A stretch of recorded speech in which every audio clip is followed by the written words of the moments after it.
সহকারী বাবাকে মাসে 2 টাইম শাহিদ হুজুরের মুক্তিতে আমি তো জীবনে শাহিদে আমি নিরহ আমি। চট্টগ্রামের পতেঙ্গা থানাধীন খেজুরতলা মেম্বার বাড়ি এলাকায় পেয়ারা কুঠির নবাব খানের বাড়িতে দায়িত্ব পালন করতে গিয়ে হামলার শিকার হয়েছেন কেয়ারটেকার মোহাম্মদ সবুর শেখ। জিডি সূত্রে জানা যায় 57 বছর বয়সী সবুর শেখ দীর্ঘদিন ধরে ওই বাগান ও পুকুরের দেখাশোনার দায়িত্ব পালন করে আসছেন। পাশাপাশি তিনি কবিরাজি ঔষধ বিক্রির সঙ্গে জড়িত। অভিযোগ অনুযায়ী গত 29 মে সন্ধ্যা 7:30টার দিকে কয়েকজন ব্যক্তি বাড়ির বাগান থেকে ফুল সংগ্রহ এবং পুকুর থেকে মাছ ধরার চেষ্টা করেন। এই সময় দায়িত্বের অংশ হিসেবে সবুর শেখ তাদের বাধা দিলে পরিস্থিতি উত্তপ্ত হয়ে ওঠে। ভুক্তভোগীর অভিযোগ, এতে ক্ষিপ্ত হয়ে শওকত, ফোরকান আলী, রুবেল জলদাস ও বগি জলদাস সহ কয়েকজন তার উপর সংঘবদ্ধভাবে হামলা চালায়। এ সময় তাকে এলোপাতাড়িভাবে মারধর করা হয় এবং শরীরের বিভিন্ন স্থানে আঘাতপ্রাপ্ত হন তিনি। পাশাপাশি তার বসতঘরের ব্যাগ থেকে নগদ অর্থ টাকা পয়সা লুট করে নেওয়া হয়। হামলার ঘটনায় আহত সবুর শেখ পরে শারীরিক অবস্থার অবনতি হলে চিকিৎসার জন্য চট্টগ্রাম মেডিকেল কলেজ হাসপাতালে ভর্তি হয়ে প্রয়োজনীয় চিকিৎসা গ্রহণ করেন। এ বিষয়ে ভুক্তভোগী বলেন, অবস্থা দেখে যে আমার পুকুরে গোসল করতে নামছে ওই সময় আমি তার পাথর মারছি, কিন্তু এটা সম্পূর্ণ মিথ্যা। এরপর আমার বলে তোর বাসা কল আমার পৃথিবীতে আমার বাসা বুঝিয়েছে গাড়ি বুঝাইছে আমার কাছে তুই বাবা ঘর কর আমার স্বামী নিয়ে আমার ঘর খুললো আমার এরকম কথা দিচ্ছে মায়ের আমি মতো পড়ে রয়েছি। আমার ঘরটা আমার সব হয়ে গেছে। আমার এক টাকা ছিল 15,000 টাকা, আর এক টাকা আমার মামাতো ভাই 11,300 টাকা। এই ব্যাগের কাপড় ঔষধপত্র আলাইয়া সমস্ত জায়গায় খোঁজে আমার ঘরে কোনো মাদক আছে কিনা, কিন্তু মাদক তো নাই, মাদক তো নাই, কিছু পায় নাই। আমার পরে কয় তুই পাথর মাংস গোসল করতে গেছি, এই পাথর মাংস এই করেছে মাসে মারিয়া মাসে শওকত, মাসে জসি শাকির, তারপর যে জিনিসের দুইটা ফেলা রুবেল, তারপর বেবি বহুত লোক যায়। আমি সবাইকে চিনি কিন্তু সবাই নাম জানি না। আমি 91 থেকে 20 থাকি, আমি খাওয়াই আমার এরকম পয়সা করছে ওরা বিক্রি করে, কিন্তু সব কিশোর ব্যাংক। এখানে কিছু লোক এই আকার ইঙ্গিত দিয়ে আমার মারাইছে, আমার এই জায়গাটা সরাবার জন্য এই ষড়যন্ত্র করছে। আমি আপনাদের কাছে কিছু চাই না, আমি আমার শুধু বিশ্বাস নাই। মেডিকেলে আসার পর আমার নিরাপত্তার জন্য আমি থানায় জিডি করছি।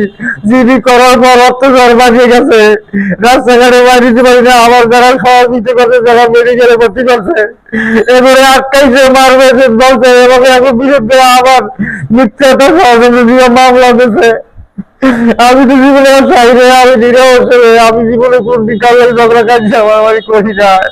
জিডিতে আরও উল্লেখ করা হয়েছে, হামলার পর অভিযুক্তরা ঘটনাটি নিয়ে আইনগত ব্যবস্থা গ্রহণ করলে প্রাণে মেরে ফেলার হুমকি দেয়। এতে নিজের নিরাপত্তা নিয়ে উদ্বিগ্ন হয়ে পড়েন ভুক্তভোগী। পরবর্তীতে 30 মে 2026 তারিখে পতেঙ্গা থানায় জিডি নম্বর 1603 মূলে একটি সাধারণ ডায়েরি দায়ের করেন তিনি। এ বিষয়ে এলাকাবাসীর সুষ্ঠু তদন্ত সাপেক্ষে অভিযুক্তদের বিরুদ্ধে প্রয়োজনীয় আইনগত ব্যবস্থা গ্রহণের দাবি জানিয়েছেন। উনি এখানে এই নবাব খানের জায়গাটাতে কেয়ারটেকার হিসেবে আমরা ওরে সুয়ারিশ করে দায়িত্বটা দিছি। গ্যাংয়ের লোক এখানে বসে বসে এই আমার দেখলে দেয়, এখানে বসে বসে আড্ডা করে। তখন আমি বললাম তো সবুজ এদেরকে আড্ডা দিস না, তুই বিপদ করবি, এদেরকে আড্ডা দিস না, ওদেরকে প্রতিবাদ করিস, কারণ তুই একজন মালিকের কেয়ারটেকার, তোর চাপ আসবে। হঠাৎ আমি সন্ধ্যের সময় এখান থেকে বাড়িতে চলে গেছি। ও বাড়ি যাওয়ার কথা রাত্রে 9টা বাজে। ও কিছু টাকা রাখছিল আমার কাছে, আমি ওরা টাকাটা আসর নামাজ সরে এখানে দিয়ে আমি চলে গেছি। 8টা বাজে শুনি যে ওরে মারে ফ্লাইট করে ফেলেছে। আমি আবার আসলাম দৌড়ি, কিন্তু একদম ভালো মানুষেরকে মারলো। যে খারাপ তারা মারা, আর খারাপ হলো পুলিশের হাতে, তো মারার তো অধিকার নাই। আবার মারছে তারা স্লোগান দিয়ে বলে মারছে।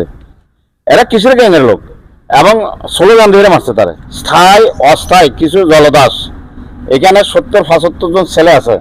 4টা রাস্তার গলি দখল করে রাখছে কাঠগড়াইতে, আমাদের স্টিমের খালতলা রাস্তা মাথা পর্যন্ত। আমি সঠিক বিচার চাই, আমি সঠিক বিচার চাই যে এমন একজন মানুষকে মারা এবং মানুষের হত্যা করা এবং মানুষের লুটপাট করা, এখানে অনেক মহিলাকে নির্যাতন করছে। ধরে ধরে এই রাস্তাটা আমি সাফ করে দিছি। সবর ডাক্তারের সাত দোকান থেকে বাইরে বার সাথে সাথে ওইখান থেকে 15-20টা ছেলে এসে ওনাকে মারধর করার জন্য যাইতেছে। তখন আমি যখন বাধা দিছি, ওইখানে স্থানীয়, তার নাম হলো শরীয়ত, ওই সাহেদের ভাই, উনি আমাকে ধাক্কা মেরে ফেলে আমার গার দিকে আসতেছে, তুই হন এইটা বলে সবুজের মারতে মারতে হের বাসার পর্যন্ত নিয়ে গেছে।